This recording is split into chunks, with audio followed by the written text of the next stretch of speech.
Hello, ఎలా ఉన్నారు అందరూ? సబ్స్క్రైబర్లు అందరూ బాగున్నారా?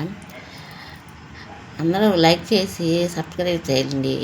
నేను ఎన్నో చట్నీలు చేస్తున్నాను. ఈసారి నుంచి చిట్కాలు కూడా చెప్తాను. మరి నన్ను కూడా మీరు ఎంతో ఆదరించి ముందుకు తీసుకెళ్తున్నారు. నాకు చాలా సంతోషంగా ఉంది. 1000 లైక్స్ వస్తే 1000 వ్యూస్ నాకు ఎంతో ఆనందంగా ఉంటుంది. మరి ముందుకు నన్ను ప్రోత్సహించినట్టు ఉంటుంది కదా. అందుకని ఇప్పుడు మీకు దోస ఆవకాయ అంటే చేదైన కాయ ముందుగానే మనం ఇలా తీసుకోవాలి. ఇలా పెచ్చు తీయకుండా ఇలా పైన చిన్న ముక్క లోపల నుంచి చిన్న ముక్క కట్ చేసుకుని ఉంటే చేదుగా ఉంటే పక్కన పెట్టుకొని, చేదుగా ఉన్న కాయ కనుక మనం దోసకాయ వేసుకుంటే ఆ రోజు సాయంత్రం కానీ మర్నాడుకు కానీ చేదు అస్సలు ఉండదు, బాగుంటుంది అన్నమాట.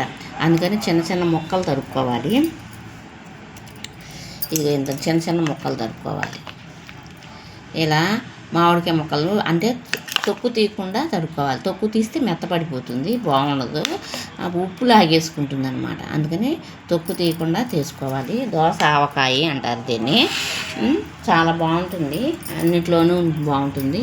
ఇప్పుడు నేను కొంచెం ఒక స్పూను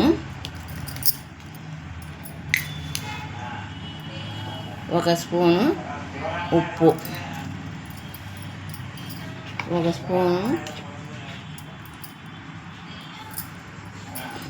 కొంచెం స్పూన్ ఉప్పు వేసాను కదా. తర్వాత కొంచెం మరీ ఎక్కువ కాదు, స్పూన్ అక్కర్లేదు, స్పూన్ అంటే పావు వంతు ఈ స్పూన్లో పావు వంతు పసుపు వేసాను. తర్వాత కారం స్పూన్ పైన కారం ఎక్కువ పడుతుంది, స్పూన్ పైన అర స్పూన్ అంటే స్పూన్నర కారం వేసుకోవాలి. అట్లాగే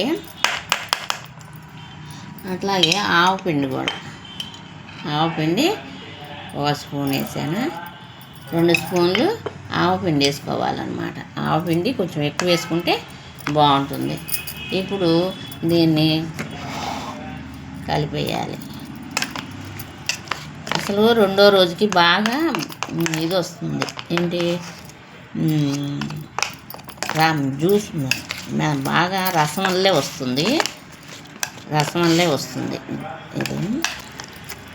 ఇది దోస ఆవకాయ అన్నమాట. ఊరిన తర్వాత బాగుంటుంది. చేదు కూడా అసలు చేదంటూ ఉండదు, ఎందుకంటే ఆవపిండి అన్నీ పడినాయి కదా, అందుకని చేదు కూడా ఉండదు. ఇప్పుడు ముక్కలుగా ఉన్నా కానీ మూత పెట్టేసి మర్నాడికి చాలా బాగుంటుంది. ఇలా చేసుకుంటే మీకు ఎంతో బాగుంటుంది. ఇలా ఊరికే దోసకాయ అలా తరిగేసి అన్నీ కలుపుకుని పెట్టేసుకోవడమే, అంతే. ఊరికి ఈజీగా అయిపోతుంది. మరి ఉంటాను, అందరూ చేసుకుంటారు కదా. ఈ వీడియో ఉపయోగించుకుంటారని నేను ఆశిస్తున్నాను. అలాగే లైక్ చేయండి, సబ్స్క్రైబ్ చేయండి, కామెంట్ చేయండి, సబ్స్క్రైబ్ చేయండి ప్లీజ్. మరి మీకోసమే కదా నేను ఇంత టైం స్పెండ్ చేస్తున్నాను. మరి ఉంటాను. బెల్ ఐకాన్ చేయండి, మళ్ళీ కామెంట్ చేయండి. కామెంట్లో కొంతమంది మటుకు మళ్ళీ కావాలని ఇలా మీకు ఇలా చేస్తారా, ఇలా చేసి పెట్టండి అని చేయండి. తప్పైనా ఒప్పైనా ఏదో ఒకటి పెట్టండి, మర్చిపోకుండా. మరి ఉంటాను. లైక్ చేయండి, షేర్ చేయండి. ఉంటా మరి. మీ నా టీవీ అమ్మ కిచెన్. బాయ్.